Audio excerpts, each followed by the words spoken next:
یہودیوں کے مولا علی علیہ السلام سے 50 سوالات۔ اللہ کیا نہیں جانتا؟ اللہ کے پاس کیا نہیں ہے؟ اللہ کے لیے کیا نہیں ہے؟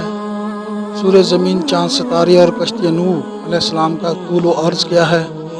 وہ کون سا نبی ہے جس نے 2 بہنوں کے ساتھ نکاح کیا؟ اس طرح کے بہت سے سوالات اور مولا کے خوبصورت جوابات، یہ سب جاننے کے لیے جڑے رہیں اس ویڈیو کے ساتھ۔ بسم اللہ الرحمن الرحیم۔ ناظرین، حضرت علی کرم اللہ وجہہ کی دانائی اور علم و حکمت کی وجہ سے لوگ اکثر آپ سے مختلف چیزوں کے بارے میں جاننے کے لیے سوالات کیا کرتے تھے، اور آج کی اس ویڈیو میں ہم آپ کو بتائیں گے کہ جب بادشاہ روم نے حضرت علی رضی اللہ تعالیٰ عنہ سے 3 عجیب سوالات کیے اور وہ اس بات پر مطمئن تھے کہ حضرت علی ان کے سوالات کے جواب نہیں دے سکیں گے۔ خواتین حضرات، وہ سوالات کیا تھے اور حضرت علی رضی اللہ تعالیٰ عنہ نے کیسے ان لوگوں کو لاجواب کیا، یہ سب ہم اپنی آج کی ویڈیو میں جانیں گے۔ لیکن اس بارے میں جاننے کے لیے آپ سے التماس ہے کہ ہماری ویڈیو کو آخر تک ضرور دیکھیے گا، اور اگر ابھی تک آپ نے ہمارے چینل کو سبسکرائب نہیں کیا تو ریڈ بٹن پر کلک کر کے اور بیل آئیکن کو پریس کر کے ہمارے چینل کے سبسکرائبر بن جائیے، تاکہ آپ کے پاس فیوچر میں ہماری اپلوڈ ہونے والی مزید اسلامی اور معلوماتی ویڈیوز کا نوٹیفیکیشن ملتا رہے۔ ناظرین، ابن جوزی رحمۃ اللہ علیہ نے ذکر کیا ہے کہ حضرت عمر رضی اللہ تعالیٰ عنہ نے یہ بات کہی تھی کہ میں ایسی مشکل سے خدا کی پناہ چاہتا ہوں جس کے حل کرنے کے لیے حضرت ابو الحسن یعنی امیر المومنین علی ابن طالب رضی اللہ تعالیٰ عنہ میرے پاس موجود نہ ہوں۔ اس کی وجہ یہ بیان کی گئی ہے کہ کیسر روم نے چند سوالات حضرت عمر رضی اللہ تعالیٰ عنہ کے پاس لکھ کر بھیجے تھے۔ آپ رضی اللہ تعالیٰ عنہ اور دیگر صحابہ کرام جب ان سوالوں کے جواب نہ دے سکے تو بالآخر حضرت عمر نے وہ سوالات حضرت علی کرم اللہ وجہہ کے پاس بھیجے، اور آپ رضی اللہ تعالیٰ عنہ نے دانائی اور علم و حکمت کی وجہ سے تھوڑے سے وقت میں تمام سوالوں کے جواب دے دیے۔ خواتین حضرات، کیسر روم کی طرف سے بھیجے گئے سوالات میں سے پہلا سوال یہ تھا کہ اللہ تعالیٰ کے پاس کیا نہیں ہے، دوسرا سوال یہ تھا کہ اللہ کیا نہیں جانتا، اور تیسرا سوال یہ تھا کہ اللہ کے لیے کیا نہیں ہے۔ یہ سوالات سن کر خلیفہ وقت نے غصے اور طیش میں آ کر کہا کہ یہ مردود تو کفر بکتا ہے، تو اس پر حضرت علی رضی اللہ تعالیٰ عنہ نے کہا کہ نہیں، اس کے سوالات کفر نہیں ہیں بلکہ عین علم ہے۔ شاہ روم کے تو تینوں سوالات توحید کی عظمت کو بڑھاتے ہیں۔ پھر حضرت علی رضی اللہ تعالیٰ عنہ نے اس کے پہلے سوال کا جواب دیتے ہوئے کہا کہ شاہ روم نے پوچھا ہے کہ اللہ تعالیٰ کے پاس کیا نہیں ہے، تو سن لو کہ اس وحدہ لا شریک کے پاس ظلم نہیں ہے، اس کے پاس ناانصافی اور زیادتی نہیں ہے، اللہ کے پاس اگر ہے تو صرف عدل ہے اور انصاف ہے۔ اس جواب پر حاضرین محفل میں خوشی کی لہر دوڑ گئی۔ پھر آپ رضی اللہ تعالیٰ عنہ نے کہا کہ تمہارا دوسرا سوال کہ اللہ کے لیے کیا نہیں ہے، تو سنو کہ ہر وہ چیز جسے اللہ رب العزت کا کوئی تعلق نہیں۔ اس کا مزید جواب حضرت علی نے ایک آیت پڑھ کر دیا۔ دوستو، حضرت علی رضی اللہ تعالیٰ عنہ نے آیت کا حوالہ دیتے ہوئے کہا کہ قرآن میں اللہ تعالیٰ نے حضرت عیسیٰ کو مخاطب کرتے ہوئے کہا ہے کہ اے عیسیٰ، یہ قوم تم کو اللہ کا بیٹا کہتی ہے، مگر ہم تو نہیں جانتے کہ ہمارا کوئی بیٹا بھی ہے۔ خواتین و حضرات، تیسرا سوال یہ تھا کہ وہ کون سی چیز ہے جو اللہ رب العزت کے لیے نہیں ہے، تو اس کے جواب میں حضرت علی رضی اللہ تعالیٰ عنہ نے سورہ اخلاص کی یہ آیت پڑھی، لم یلد ولم یولد، یعنی نہ اس کا کوئی باپ ہے اور نہ کوئی اس کا بیٹا، یعنی اللہ کے لیے کوئی بیٹا نہیں ہے، وہ وحدہ لا شریک ہے، نہ تو اللہ کے لیے کوئی باپ ہے اور نہ ہی اس کے لیے کوئی بیٹا۔ خواتین و حضرات، یہ صرف ایک واقعہ نہیں ہے جب حضرت علی رضی اللہ تعالیٰ عنہ نے مشرکین اور یہود کو ان کے کیے ہوئے عجیب و غریب سوالات کا مصدقہ جواب نہ دیا ہو۔ اسی طرح ایک مرتبہ 10 آدمی حضرت علی رضی اللہ تعالیٰ عنہ کی خدمت میں حاضر ہوئے۔ انہوں نے عرض کی کہ اے امیر المومنین، ہمارا ایک ہی سوال ہے لیکن ہمیں اس کا جواب الگ الگ چاہیے، یعنی سوال تو ایک ہی ہے لیکن کیونکہ ہم 10 لوگ ہیں تو ہمیں جواب 10 چاہیے۔ یہ سن کر حضرت علی رضی اللہ تعالیٰ عنہ نے ارشاد فرمایا کہ بولو کیا سوال ہے۔ اس پر ان لوگوں نے پوچھا کہ علم بہتر ہے یا مال۔ دوستو، حضرت علی نے یہ سوال سنا اور اس کا جواب دینا شروع کیا۔ حضرت علی نے فرمایا کہ نمبر 1، علم بہتر ہے، اس لیے کہ مال کی تجھے حفاظت کرنی پڑتی ہے جبکہ علم تیری حفاظت کرتا ہے، یعنی کہ مال کی حفاظت انسان کو کرنی پڑتی ہے اور علم انسان کی حفاظت کرتا ہے۔ اسی طرح حضرت علی نے فرمایا کہ نمبر 2، علم افضل ہے، اس لیے کیونکہ مال فرعون اور حامان کا ترکہ ہے اور علم انبیاء کرام کی میراث ہے۔ حضرت علی رضی اللہ تعالیٰ عنہ نے پھر فرمایا نمبر 3، علم مال سے بہتر ہے، کیونکہ مال خرچ کرنے سے کم ہو جاتا ہے جبکہ علم خرچ کرنے سے بڑھتا ہے، یعنی علم جتنا بھی پھیلایا جائے وہ بڑھتا ہے، لیکن اگر مال زیادہ خرچ کر دیا جائے تو وہ کم ہو جاتا ہے۔ سوال کا چوتھا جواب دیتے ہوئے حضرت علی نے فرمایا کہ علم مال سے اعلیٰ ہے، اس لیے کہ مال دیر تک رکھنے سے فرسودہ ہو جاتا ہے لیکن علم کا کچھ نقصان نہیں ہوتا۔ پانچواں جواب دیتے ہوئے بھی فرمایا کہ علم بہتر ہے مال سے، کیونکہ مال کو ہر وقت چوری کا خطرہ رہتا ہے جبکہ علم کے لیے چوری کا کوئی خطرہ موجود نہیں ہوتا، یعنی علم ایک ایسی دولت ہے جسے کوئی چرا نہیں سکتا، جبکہ مال کو کبھی بھی اور کہیں سے بھی چرایا جا سکتا ہے۔ چھٹا جواب دیتے ہوئے فرمایا کہ علم بہتر ہے، اس لیے کہ صاحب مال کبھی کبھی بخیل کہلاتا ہے مگر صاحب علم ہمیشہ کریم ہی کہلاتا ہے۔ علم رکھنے والا انسان ہمیشہ عاجز رہتا ہے اور اس کے اندر غرور نہیں آتا۔ ساتواں جواب دیتے ہوئے حضرت علی نے فرمایا کہ علم بہتر ہے، اس سے دل کو روشنی ملتی ہے اور مال سے دل سیاہ ہو جاتا ہے، یعنی کہ مال کی محبت میں دل سیاہی کی مانند ہو جاتا ہے، اور جو علم ہے وہ انسان کے دل کو روشن کرتا ہے اور انسان کو حق اور باطل میں فرق کرنا بھی سکھاتا ہے۔ آٹھواں جواب دیتے ہوئے پھر فرمایا کہ علم بہتر ہے، کیونکہ مال سے انسان کے بے شمار دشمن پیدا ہو جاتے ہیں مگر علم سے حد العزیزی ملتی ہے، یعنی انسان کے اچھے دوست بنتے ہیں کیونکہ اصل خزانہ علم ہے۔ دوستو، علم ایک ایسی روشنی ہے جو انسان کے دل میں موجود اندھیروں کو ختم کرتی ہے، لیکن مالدار شخص کے ساتھ حسد کرنے والے بھی زیادہ ہوتے ہیں اور اس حسد میں بات دشمنی تک جا پہنچتی ہے۔ نواں جواب دیتے ہوئے حضرت علی نے فرمایا علم بہتر ہے، کیونکہ قیامت کے دن مال کا حساب دینا پڑے گا جبکہ علم کا کوئی حساب نہیں، یعنی قیامت کے دن مال والوں کو روکا جائے گا کہ پہلے خرچ کیے ہوئے مال کا حساب دو۔ 10واں اور آخری جواب جو حضرت علی رضی اللہ अल्लाह ताला अन्हु ने दिया वो था कि इल्म ही अफजल है, क्योंकि कसरत माल की वजह से फिरौन वगैरह ने दावा खुदाई किया, मगर कसरत इल्म से अंबिया और खुसूसन रसूल पाक सल्लल्लाहु अलैहि वसल्लम ने आजिज़ी और इंकिसारी की। नाज़रीन, ये वो 10 जवाब हैं जो उन 10 आदमियों के एक ही सवाल के थे। हजरत उमर रज़ी अल्लाह ताला अन्हु ने फरमाया कि एक आदमी को एक आदमी से मोहब्बत हो जाती है हालांकि उसमें कोई खैर की बात नहीं देखी होती, और एक आदमी को एक आदमी से दूरी होती है हालांकि उसमें कोई बुरी बात नहीं होती। इसकी क्या वजह है? तो हजरत अली करमुल्लाह वजह ने फरमाया, हाँ, इसका जवाब मुझे मालूम है। हुजूर अकरम सल्लल्लाहु अलैहि वसल्लम ने फरमाया है, इंसानों की रूहें अज़ल में एक जगह इकट्ठी रखी हुई थी और वहाँ वो एक दूसरे के करीब आकर आपस में मिलती थी।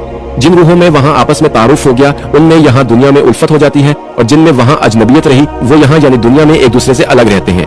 हजरत उमर रज़ी अल्लाह ताला अन्हु ने कहा कि दूसरा सवाल यह है कि इंसान कभी कोई बात करता है तो कभी तो वो उससे वो बात भूल जाती है और कभी वो बात याद आ जाती है, उसकी क्या वजह है? तो हजरत अली करमुल्लाह वजह ने फरमाया कि मैंने हुजूर करीम सल्लल्लाहु अलैहि वसल्लम को ये इरशाद फरमाते हुए सुना है कि जैसे चांद का बादल होता है ऐसे ही दिल के लिए भी बादल होता है। चांद खूब चमक रहा होता है, लेकिन अगर बादल उसके सामने आ जाता है तो अंधेरा हो जाता है, और जब बादल हट जाता है तो चांद भी चमकने लगता है। ऐसे ही एक आदमी यानी एक इंसान जब गुफ्तगू कर रहा होता है तो दिमाग पर जब बादल छा जाता है तो वो अपनी बात भूल जाता है, और जब उससे वो बादल हट जाता है तो वो बात उसे दोबारा याद आ जाती है। हजरत उमर रज़ी अल्लाह अन्हु ने फरमाया कि 2 बातों का जवाब तो मिल गया। तीसरी बात यह है कि आदमी ख्वाब देखता है तो कोई ख्वाब सच्चा होता है और कोई ख्वाब झूठा होता है, इसकी क्या वजह है? हजरत अली करमुल्लाह वजह ने फरमाया कि इसका भी जवाब मुझे मालूम है, क्योंकि मैंने हुजूर अकबर सल्लल्लाहु अलैहि वसल्लम को यह फरमाते हुए सुना है कि जो बंदा या बंदी गहरी नींद सो जाता है तो उसकी रूह अर्श तक चढ़ जाती है, और जो रूह अर्श पर पहुंचकर जागती है उसका ख्वाब तो सच्चा हो जाता है, और जो उससे पहले ही जाग जाती है तो उसका ख्वाब झूठा होता है। अमीरुल मोमिनीन, मुझे ये बताइए कि तख्लीक कायनात में अल्लाह ताला ने सबसे पहले किस चीज को तख्लीक किया? आप फरमाने लगे, अल्लाह ताला ने सबसे पहले नूर को पैदा किया। उसने सवाल किया, अल्लाह ने जमीन और पहाड़ों को किस चीज से बनाया? आप फरमाने लगे, अल्लाह पाक ने आसमानों को पानी के बुखारात से, जमीन को पानी की झाग और पहाड़ों को पानी की मौजों से बनाया। फिर उसने सवाल किया कि मुझे बताइए कि मक्का को उम्मुल करा क्यों कहा जाता है? आपने फरमाया, उम्मुल करा के मानी है हर तरतीब की माँ, क्योंकि जमीन की हर चीज उसके नीचे से बिछाई गई, इसलिए अरब के शहर मक्का जहाँ पर बैतुल्लाह शरीफ है उसे उम्मुल करा कहा जाता है। उस आदमी ने अगला सवाल किया, जमीन के ऊपर के आसमान को किस चीज से पैदा किया गया? आपने जवाब दिया, रुकी हुई फौज से। फिर उसने अर्ज की, ए अमीरुल मोमिनीन, सूरज और चांद का तुल अरीज यानी डायामीटर कितना है? आपने जवाब दिया, 900 फरसख ज़रब 900 फरसख। फरसख फारसी जुबान का अदद शुमार है। एक फरसख में 10 किलोमीटर या 6.21 में लंबाई गिनी जाती है। उसने अगला सवाल किया, सितारे का तुल अर्ज कितना है? आपने जवाब दिया, 12 फरसख ज़रब 12 फरसख। उस अजनबी ने निहायत अदब से दरखास्त की, या अमीरुल मोमिनीन, जैसा कि कुरान करीम में 7 आसमानों का जिक्र आया है, आप हमें उन 7 आसमानों के नाम और उनके रंग बयान कर दीजिए। आपने फरमाया, जो आसमान जमीन के ऊपर है उसका नाम रफी है और वो पानी, बुखारात और धूल से बना हुआ है। दूसरे आसमान का नाम केजुम है और उसका रंग तांबे जैसा है। तीसरे आसमान का नाम मौदून है और उसमें मिले जुले रंग हैं। चौथे आसमान का नाम अरफलून है और उसकी रंगत चांदनी जैसी है। पांचवें आसमान का नाम हयून है और उसकी रंगत सोने जैसी है। छठे आसमान का नाम उरूस है और वह सब्ज याकूत का बना हुआ है। सातवें आसमान का नाम अजमा है और ये सफेद मोतियों से बना हुआ है। उस आदमी ने अगला हैरत अंगेज सवाल किया, बोला, ए अली, आप मुझे ये बताइए, बैल वो वाहिद जानवर है जो कभी भी आसमान की जानब अपना सर नहीं उठाता, ऐसा क्यों है? आपने जवाब दिया, जब से कौम बनी इसराइल ने गौशाला की पूजा की थी तभी से बैल शर्म के माने आसमान की तरफ सर नहीं उठाता। गौशाला एक सुनहरी रंग का पत्थर या बैल का बछड़ा था जिसे मूसा अलैहिस्सलाम के दौर में सामरी जादूगर ने अपनी जादुई महारत से बोलने और हरकत करने की ताकत थी, और मूसा अलैहिस्सलाम के गैर मौजूदगी में बनी इसराइल से उस बछड़े की पूजा करवाई थी। मजमे में मौजूद सभी लोग हज़रत अली रज़ी अल्लाह अन्हु की हाजिर जवाबी और इल्मी काबिलियत से बेहद मुतासर हो रहे थे। शाम से आए मुसाफिर ने अगला सवाल पूछा, ए अमीरुल मोमिनीन, वो कौन से नबी थे जिन्होंने एक ही वक्त में 2 बहनों से शादी की थी? आप फरमाने लगे, वो याकूब बिन इसहाक अलैहिस्सलाम थे। उन्होंने एक ही दिन एक ही वक्त में 2 सगी बहनों हिबा और राहिल से निकाह किया था, लेकिन उसके बाद अल्लाह ताला ने बेक वक्त 2 बहनों के साथ निकाह करने को इस्लाम में हराम करार दे दिया। उस शामी ने अगला सवाल पूछा, मदो जज़र क्या चीज है? आपने जवाब दिया, अल्लाह पाक ने समुद्रों पर एक फरिश्ता मुकर्रर कर रखा है। जब वो समुद्र के पानी में अपना पांव रखता है तो मद पैदा होता है, और जब निकालता है तो जज़र पैदा होता है। मदो जज़र समुद्र के पानी का खुद बहुत बुलंद होने और कम होने के अमल को कहते हैं। उस आदमी ने अगला सवाल किया, हज़रत ये बताइए, जिन्नात का बाप कौन है और अल्लाह ताला ने जिन्नात की तरफ किस नबी को माबूस किया था? अमीरुल मोमिनीन ने फरमाया, जिन्नात के जद आला का नाम शुमान है और उसे अल्लाह पाक ने आग के शोले से पैदा किया था, और अल्लाह ताला ने जिन्नात की तरफ एक नबी को माबूस फरमाया था। उनका इसमें ग्रामी यूसुफ था, जिन्होंने जिन्नात को अल्लाह पाक की इबादत की दावत दी, लेकिन उन्होंने उसी नबी को कत्ल कर दिया। उस शख्स ने दोबारा दरियाफ्त किया, इब्लीस का आसमानों में क्या नाम था? हज़रत अली रज़ी अल्लाह अन्हु ने जवाब दिया, हारिस। फिर उसने पूछा कि आदम अलैहिस्सलाम का नाम आदम क्यों रखा गया और उन्होंने कितनी उम्र पाई? आपने फरमाया, क्योंकि वो अदीम अर्ज यानी नायाब किस्म की जमीन के खाल से बनाए गए थे, इसलिए उनका नाम आदम रखा गया और उन्होंने 900 साल उम्र पाई। उस शख्स ने सवाल किया, میراث में मर्द के 2 और औरत का 1 हिस्सा रखा गया, जबकि इस्लाम तो मसावत का दर्ज देता है। आप फरमाने लगे, जन्नत में हजरत हवा अलैहिस्सलाम ने जो खुशा उठाया था उस पर गंदम के 3 दाने थे। उन्होंने खुद 1 रखा, जबकि आदम अलैहिस्सलाम को 2 दे दिए। क्योंकि वो हमारे जद हैं, इसलिए उसी निस्बत से मिरास में मर्द के 2 और औरत का 1 हिस्सा मुकर्रर हुआ। उस आदमी ने पूछा, मखतूम कौन कौन से नबी पैदा हुए थे? आप फरमाने लगे, अल्लाह पाक ने आदम अलैहिस्सलाम, उनके बेटे शीस अलैहिस्सलाम, हजरत इदरीस अलैहिस्सलाम, साम बिन नूह अलैहिस्सलाम, हजरत दाऊद अलैहिस्सलाम, हजरत सुलेमान अलैहिस्सलाम, हजरत लूत अलैहिस्सलाम, हजरत इस्माइल अलैहिस्सलाम, हजरत मूसा अलैहिस्सलाम, हजरत ईसा अलैहिस्सलाम और हजरत मोहम्मद मुस्तफ़ा सल्लल्लाहु अलैहि वसल्लम को मखदूम पैदा फरमाया था। उस शख्स ने दरियाफ्त फरमाया, रूह अर्ज़ पर शेर सबसे पहले किस नबी ने कहे? आपने जवाब दिया, हजरत आदम अलैहिस्सलाम ने। जब आदम अलैहिस्सलाम जमीन पर उतारे गए और उन्होंने हर तरफ जमीन की खाक और वुसअत और हवा को देखा, और फिर जब शैतान के वसवसे की वजह से काबिल ने हाबिल को कत्ल किया, तो आदम अलैहिस्सलाम ने शदीद गम में ये अशार कहे, जिनका तर्जुमा है, और इनके रहने वाले बदल गए और जमीन का चेहरा खराब और गर्द आलूद हो चुका है। हर रंग और जायका रखने वाली चीज बदल गई और खूबसूरत चेहरे की बशाशत मांद पड़ गई। मैं अपने तुलो हयात को बाइस गम समझता हूँ, और क्या जिंदगी के खात्मे की वजह से मुझे चैन मिल सकेगा? मैं आंसू आखिर क्यों ना बहाऊं, क्योंकि हाबिल कब्र में मदफून हो चुका है और काबिल ने अपने भाई को कत्ल कर डाला है। आए गम हसरत के सामने सलोना बेटा गुम हो गया है। जब आदम अलैहिस्सलाम ने अशार पढ़े तो इब्लीस ने जवाब दिया, तू शहर और शहर वालों से दूर हो जा, मेरी वजह से आप जन्नत से निकाले गए, जहां आप अपनी ज़ौजा के साथ सुकून और आराम से रहते थे और दुनिया की तकलीफ से आपका दिल आज़ाद था। लेकिन मेरे फरेब और मुकर से बच ना सके और आपसे कीमती समाया दूर हो गया। ये बात सुनकर सभी हाज़िरीन खामोश हो गए। फिर वो शाम का नबी शख्स गोया हुआ, अमीरुल मोमिनीन हज़रत आदम अलैहिस्सलाम जन्नत से निकाले जाने के गम में कितना रोए? आपने फरमाया, आप 100 साल तक रोते रहे। आपकी दाईं आंख से दजला और बाईं आंख से फरात के पानी जितने आंसू बहे।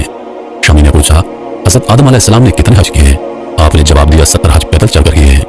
जब वो पहला हज करने के लिए गए तो एक लटोरा उनके साथ था जो उन्हें रास्ते में पानी के मुकामात की रहनुमाई करता था। ये एक परिंदा है जो उनके साथ जन्नत से आया था, इसलिए लटोरे और खताफ के खाने से मना किया गया है, जबकि खताफ अबाबिल की एक नस्ल है। शामी ने सवाल किया, खताफ अपने पांव पर क्यों नहीं चलता? अली रज़ी अल्लाह अन्हु ने जवाब दिया, खताफ ने 40 साल तक बैतुल मुक़द्दस का तवाफ किया और उसका नोहा करता रहा। आदम अलैहिस्सलाम के साथ हमेशा रोता रहता था, इसलिए उसने घर में रहाइश रखी और उसी परिंदे के पास अल्लाह ताला की किताब की 9 आयात हैं जो क़यामत तक उसके पास रहेंगी। वो आयात ये हैं, सूरह कहफ की पहली 3 आयात, सूरह बनी इसराइल की 2 आयात 45 से 47 तक। उस शख्स ने सवाल किया, कुफर की इब्तिदा किसने की और पहला काफिर कौन था?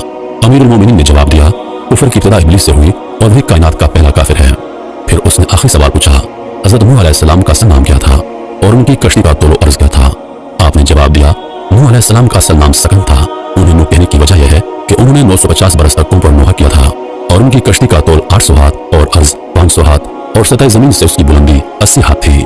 मेरा सवाल यह है कि इस सारी कायनात में वो ऐसा क्या है कि जो सिर्फ और सिर्फ एक है और उस जैसा कोई दूसरा मौजूद नहीं? इसी तरह वो जो 2 है तो उस जैसा कोई तीसरा मौजूद नहीं, जो 3 है तो उस जैसा कोई चौथा मौजूद नहीं, जो 4 है तो उस जैसा कोई 5वां मौजूद नहीं, जो 5 है तो उस जैसा कोई 6वां मौजूद नहीं, जो 6 है तो उस जैसा कोई 7वां मौजूद नहीं, जो 7 है तो वो सिर्फ और सिर्फ 7 है, उस जैसा कोई 8वां मौजूद नहीं। इसी तरह जो 8 है तो उस जैसा कोई 9वां मौजूद नहीं, जो 9 है तो उस जैसा कोई 10वां मौजूद नहीं, और जो 10 है तो वो सिर्फ और सिर्फ 10 है, वो ना 10 से ज्यादा है और ना ही 10 से कम है, और उस जैसा भी सारी कायनात में कोई 11वां मौजूद नहीं। आप मुझे गिनती के इन अल्फाज के पीछे छुपे हुए राज़ों की असल हकीकत के बारे में बताएं। ऐ जनाब अली इब्न अबी तालिब, अगर आपने मुझे मेरे इन सभी सवालों का सही सही अक्लमंदाना जवाब दे दिया तो मैं अभी इसी वक्त अपने दिन को छोड़कर आपके नबी के दिन को कबूल कर लूंगा। तुम्हारे पहले सवाल का जवाब यह है कि वो एक जिस जैसा कोई दूसरा मौजूद नहीं, तो वो एक अल्लाह है। इसी तरह वो 2 के जिनमें कोई तीसरा मौजूद नहीं, तो ऐ बंदे खुदा वो 2 आदम और हव्वा है। बस फिर ऐ बंदे खुदा अब वो 3 के जिनमें कोई चौथा मौजूद नहीं, तो वो ईसाइयों के अकीदे के मुताबिक ईसाइयों के 3 खुदा है और ईसाइयों ने अल्लाह के साथ बाकी 2 को भी खुदा मानकर अल्लाह के साथ शिर्क किया है। व्यूअर्स, यहाँ पर ये बात याद रहे कि ईसाई मजहब के लोग 1 नहीं 2 नहीं बल्कि 3 खुदाओं को मानते हैं, और इन 3 खुदाओं में से पहला अल्लाह रब्बुल इज्जत है जिसे उनके यहाँ बाप कहा जाता है, जबकि दूसरा हजरत ईसा इब्न मरियम अलैहिस्सलाम है और इन्हें बाप का बेटा यानी खुदा का बेटा कहा जाता है, और तीसरा रूहुल कुदुस है। रूहुल कुदुस के बारे में बहुत से मुसलमान ये कहते हैं कि वो हजरत जिब्राइल अलैहिस्सलाम है, जबकि ईसाइयों के अकीदे के मुताबिक रूहुल कुदुस हजरत जिब्राइल अलैहिस्सलाम नहीं बल्कि ये खुदा की तरफ से एक ऐसी खास रूह है जो कि सारी जिंदगी हजरत ईसा इब्न मरियम अलैहिस्सलाम के साथ रही। कि ऐ बंदा खुदा अब वो 4 के जिनमें कोई 5वीं मौजूद नहीं, तो वो अल्लाह की तरफ से भेजी हुई 4 आसमानी किताबें तौरात, ज़बूर, इंजील और कुरान है। इसी तरह वो 5 के जिनमें कोई 6ठी मौजूद नहीं, तो वो 5 अल्लाह की तरफ से हम मुसलमानों पर वाजिब की हुई 5 नमाजें हैं, जबकि वो 6 के जिनमें कोई 7वां मौजूद नहीं, तो वो 6 दिन है कि जिन 6 दिनों में अल्लाह ने तमाम ज़मीन और आसमान को और इस सारी कायनात को पैदा किया। जान लो कि वो 7 के जिनमें कोई 8वां मौजूद नहीं, तो वो 7 जहन्नम के 7 दरवाजे हैं, जबकि वो 8 के जिनमें कोई 9वां मौजूद नहीं, तो वो 8 जन्नत के 8 दरवाजे हैं। इसी तरह वो 9 के जिनमें कोई 10वां मौजूद नहीं, तो वो लोग कुरान के मुताबिक कौम समूद के 9 कबीले थे कि जिन 9 कबीलों ने हलाल और हराम और निकाह ज़िना में कोई फर्क न छोड़ा। इसी तरह फिर हजरत इमाम अली इब्न अबी तालिब ने उस यहूदी से ये फरमाया कि ऐ बंदा खुदा अब वो 10 के जिनमें कोई 11वीं मौजूद नहीं, तो वो 10 रमजान के महीने की आखिरी 10 रातें हैं।